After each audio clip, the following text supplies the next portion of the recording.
Welcome to Kanishka kitchen. இன்றைக்கி நம்ம இந்த மணத்ததக்களி கீரை வச்சு ஒரு சாறு வைப்போம். வாங்க, எல்லோரும் வைக்கிறது தான். எங்கள் வீட்டில் நாங்கள் எப்படி செய்கிறதுங்கிறத உங்களுக்கு காட்டுறோம். வாங்க.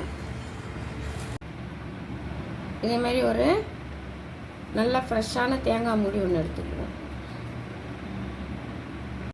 இதில் சின்ன வெங்காயம் ஒரு 100 கிராம் அரிஞ்சு வச்சுருக்கேன்.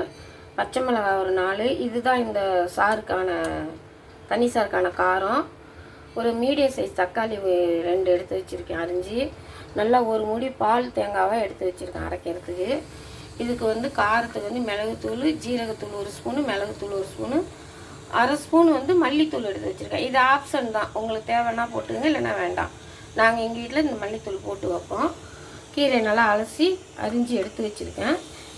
இதில் வந்து இப்போ அடுப்பில் அரிசி தண்ணி, கழனி தண்ணிம்பாங்கள, அந்த அரிசி தண்ணி களைஞ்சி எடுத்து வச்சுருக்கேன். இது நல்லா கொதிச்சோன்னா எல்லாத்தையும் போட்டு வேக வைப்போம்.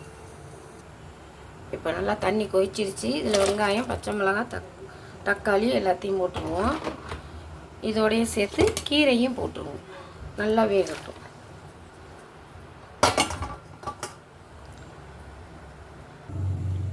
இப்போ எல்லாமே ஒரு அரை வெக்காடு வந்துட்டு இப்போ நம்ம எடுத்து வச்ச இதெல்லாம் போட்டுடுவோம்.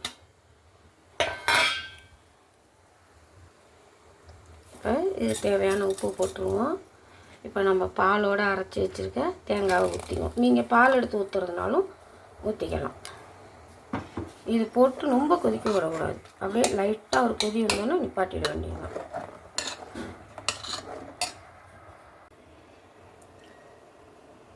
இதேமாரி நல்லா நரைச்சி வந்துருச்சு பாருங்கள். இந்த பக்கம் இருந்தாலே போதும். இதை நம்ம இப்போ இறக்கிக்குவோம். இதில் வந்து ஒரு சின்ன தாளிப்பு கொடுத்துருவோம். உங்களுக்கு தேவைன்னா தாளிச்சிங்க, இல்லைன்னா வேண்டாம்.